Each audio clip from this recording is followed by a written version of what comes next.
Good morning, good afternoon, good evening, wherever you are in our great universe.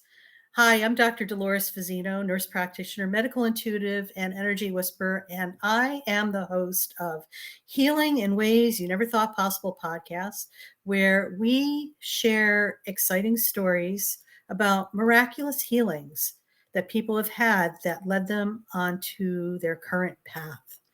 And today I am so excited to have a very good friend of mine, Michael Dove, who is also from my native San Diego.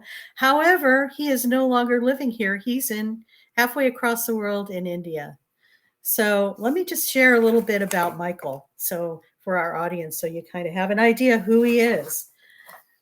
Michael Dove is a spiritual teacher based in Varanasi, India, who has dedicated his life to addressing the human condition and suffering, as well as revealing, celebrating, and uplifting the magnificence of the human soul. Through his workshops, classes, and individual sessions and apprenticeships, people of various cultures and seekers from around the world have responded to his work. He has been universally recognized as a guide and an interpreter of soul level truth, with an ability to orient anyone on their spiritual journey from wherever they may be in their spiritual understanding. So it is with a warm welcome that I introduce to you Michael Dove. Hey, Michael. Hey, Dolores, it's so nice to be with you. So nice to be with you as well. What time is it over there? Here, oh my goodness, it's about 8:30ish in the evening right Oh, now. okay. Yes, Well, it's yes, not in the middle of the night. That's a good thing. yeah, yeah, exactly, Well, exactly. welcome for being here. And, what I would love for you to do is just share your story on how you got into what you're doing and, the Okay. miracles that you've experienced through your process. Okay. Um, yes, I get that question a lot in terms of like how did I get to where I am? Whatever it is that people perceive me to be. And I always say that the answer is almost too simple. And the answer is that I simply pay attention. Mm. Okay, and that's kind of how I started as a young child and a young man. I was particularly sensitive, but always kind of aware. And so I've learned to kind of tune into um, the what we could call like the human condition. Mm. And as with so many healers, uh, what initially ushers us into that role is often trauma and stress and distress, and then the very process of overcoming or transcending it and learning like the way of kind of pulling oneself out and through. And for me, it was like a process of observation. Okay, where I learned to sort of see and tune in to people, tune into myself and observe my own reaction to stress and distress. It's like uh, uproar and upheaval around me as a young person, and then learning to take a kind of an inventory of how I felt about things, and that let me learn how to kind of tune in to where other people were as well. So in a sense, it sort of ushered me into a kind of a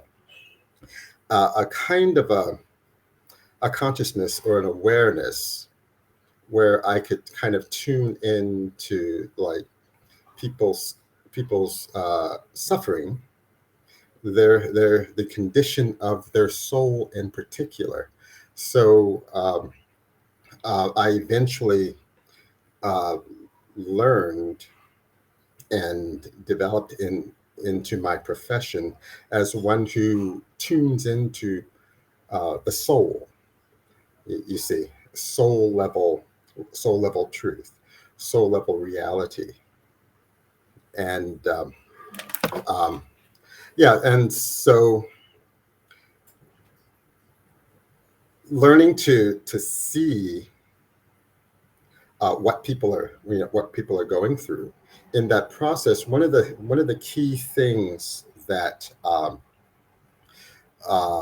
aware of in my work is that with each person there is a an energetic signature or an imprint that is placed by by the universe, if you will, or the supreme, if you will. But it's like a unique imprint, a soul level imprint, uh, a unique expression of their design. And I've learned to kind of help people by reflecting that back to them. You see, Mm-hmm. so the idea of activating like the healing, the human human potential of an individual is a process of seeing them truly in terms of their essential nature, and then helping them to understand whether they are on track relative to how their essential nature is unfolding in their life. You see. Yeah, I know. And so, was there one pivotal moment in your life where you just knew as a youngster that something was, or earlier in your life that you knew that life just wasn't working? Just tell us more about that. Oh yes, yes, yes. I realized that it's like different things that I've tried on a practical level in terms of like educationally or work wise, or even on like a business level. One of the things that was a kind of a pattern was so many of these practical kinds of things were not working out. Okay, and and with each attempt, all that I got out of it was this wisdom from the lesson. Mm-hmm. So it's like, try to achieve in this area, and it wouldn't work out, and then I would just get this wisdom. And I'd try in another area, and the same thing would happen. So finally, it's like um, having simply collected all of this, this insight and wisdom from just keen observation, and realizing that, well, you know, everything, telling God is like everything is not working out, and all I have is this wisdom. All of this I have is this awareness and insight. And so the answer that reflected back from the universe, well, was that, well, go into the wisdom business. You see, Yeah. that this is what that was for. It's Mm-hmm. it's like this path of things not working out in the regular world, especially in the Western world. Yeah. You see, and And and and you we know know what? how That is traumatic. so true even today, because Mhm. I think you and I both can agree on this. It's like the way people had been doing things for so long, all of a sudden it's no longer working. Exactly, exactly. So there's a certain kind of a realization that for those of us who are like intelligent and sensitive and have some insight, but if things are not working in an ordinary sense, in a sense, it kind of puts one on sort of the cutting edge in terms of being compelled to come up with another way. Mm, You see, yeah. and to be creative and resourceful, and to look deeper and further. You see, Yeah. and to know, to observe more about what the human condition is and what life is about, and then utilize that awareness. No, that's very true, Michael. And, it seems like what's present today is like,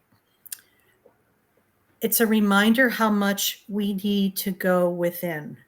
The more chaotic that you witness in your environment, it's not about getting propelled into that and going with that. It's pulling yourself back into yourself, because it's so easy for us energetically to just get out of kilter and balance by following something on the external that is collective. I call it collective noise, because that's what it is.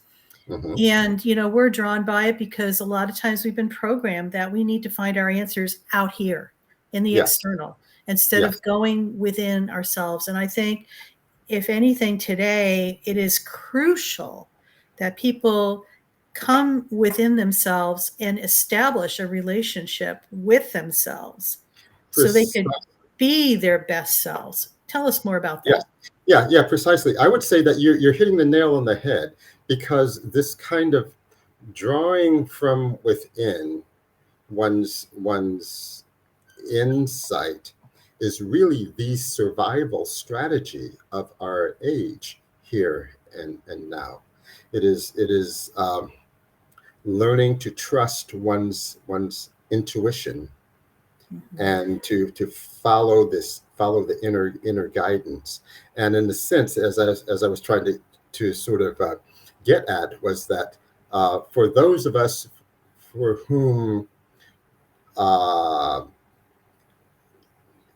working externally did not work, we had, unwittingly kind of hit the nail on the head, so to speak, in terms of learning how to find a much more authentic, divine guidance from within, and be able to sort of help other people, as well, find their inner guidance too. And that's really the survival skill of our time. I'm in total alignment with that. And I know for me personally, that's been the way that I've lived my journey, as well as I'm journaling my life. Yes. No, it's very true. So tell us more about, how you ended up getting into India. Just Ah, okay. that's a very interesting story that I think our audience would really. Yes. I was essentially like spiritually called to India. I was just having breakfast in a Starbucks one day, and just decided to search online airline tickets and prices. It's just to kind of see what would happen. And then when I thought, well, what about India? What would that be like? So I checked it all out, just as almost like a game, if you will. And then, as soon as all of the information come up about it, and I'm going, oh my God, I can afford that. And then I was enveloped. I was like engulfed with this awareness that, and it was like this inner voice that said, "You are going to India." I'm going, oh my goodness, I guess I'm going to India. And then, even before I finished my breakfast, before I finished my coffee or anything, I bought the ticket, Wow. and then proceeded the process of going. And as soon as I arrived here, um, when I arrived in Delhi, uh, the United States, shut down because of COVID. This is like 3 years ago, in 2020. America shut down while I was in mid-flight. Okay, and everybody was sort of freaking out online about, everything was shutting down. And then I spent some time in Delhi, left Delhi, and the day that I left Delhi on the train to Varanasi, Delhi shut down. Delhi shut down. Then I arrived in Varanasi, and then 2 days after just sort of looking around a little bit and exploring just a little bit, Varanasi shut down. And then I just, and they told me that, well, the Americans were evacuating and such. And but I decided that I just wanted to stay. I just knew that this was the right place for me. And and in an interesting sort of way, being here has really amplified my work. You see, Mm. because it's like, unlike a lot of people, it's like I showed up in India as a Mhm. spiritual teacher, already established and already Mhm. having some notoriety and such. And so um, coming to India really just amplified this whole thing. So my work deepened. I started organization of helping people who were uh, you know food insecure. Began to set up a thing where I'd hire local people to help them get through the uh, the pandemic, because tourism stopped, and so Mhm. therefore there was lots of desperation happening because people didn't have means, their usual means of getting money flow. So I just basically began to work and doing uh, support for the community, and at the same time I would continue my healing practice via online, in the States and Canada and Europe too. So Mhm. that's kind of in a nutshell, what that I'm, message is. it always amazes me how the universe has our back and how things are set up as long as we, number one, get out of our own way, take a step back and listen to that inner wisdom that we're gaining and just Mhm. follow through on that. Sometimes, you know what? It sounds like the craziest thing in the moment, but sometimes the crazier it is, the better it is for us. Yeah, I'm yeah, yeah, convinced. yeah, exactly. So I would say that if there's any message that I have, Yeah. it is about paying attention. Once again, is putting one's ear to the ground, so to speak, and listening and feeling. You see, and this is how you know how to step and how to navigate. And it's the kind of thing that, when I do a session with someone, um, what I do is I help them to hear and to see and know what their essential design as a being is.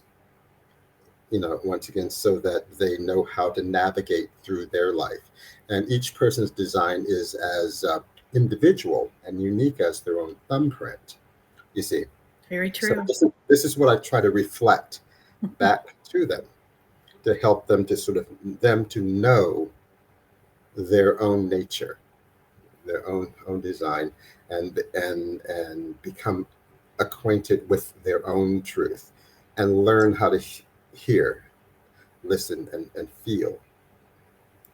The essentials: learn, listen, and feel. I'm going to write that down Yes. because those are the essentials, Hmm. because so many of us don't do that. Yes, yeah, exactly. And so often it's like I encounter people when they're either a little bit confused or they've gotten off track.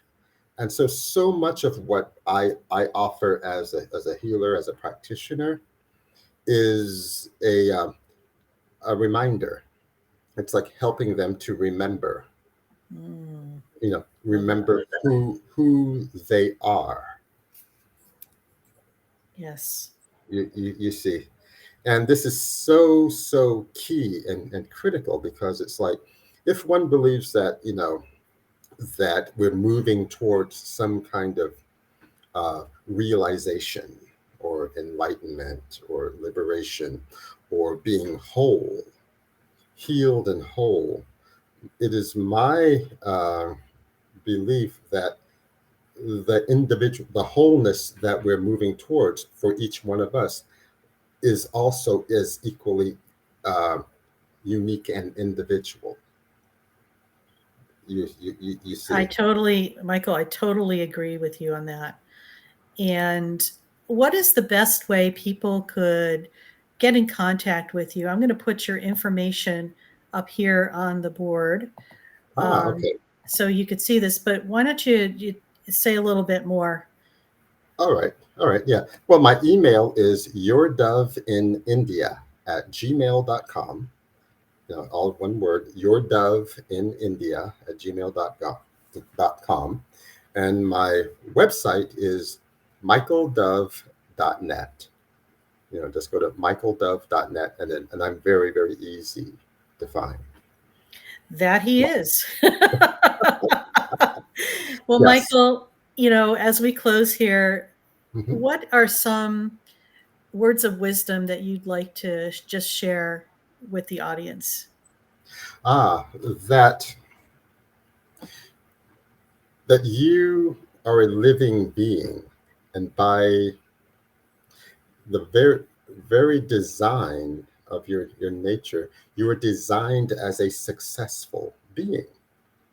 By nature, you're designed to be successful. Okay. And that we are set in a inherently, intrinsically successful universe. You see, the universe itself is successful by definition. Okay. And so to always remember, the default reality is that you are a successful being set in a successful universe. And that is your starting point. That is the default truth, reality. And so that's what I would want to impart to people. Thanks, Michael. Very wise words and perfect timing for our universe and what we're attempting to create and will create for the future. It's very exciting. Well, thank So you. thank you so much for being here. And I just want to thank our audience for listening and hopping on this video podcast. And if you are interested in learning more about our show, here is the link. You could subscribe at our YouTube channel, and it's at Dr. Dolores Fazzino, Healing in Ways You Never Thought Possible. And also, I offer a free guided meditation for those who are pretty much caught up into their head and probably not in their body. And we know today it's so easy to pop out of your body and be in your head and go traveling, here, there, worry, angst, worry about tomorrow, reflecting on what you could have done, yesterday. It doesn't matter. All that matters is right here, right now, in the moment. And this meditation will help you be in the present moment. So I invite you to come and sign up for that too. The link is in the box here, drdoloresfazzino.com/free-video. So as we're wrapping up another episode of Healing in Ways You Never Thought Possible, and I just want to tell the audience that just remember that you are loved more than you know, and you are supported more than you know, and don't be afraid to ask for assistance. Bye now. Bye now.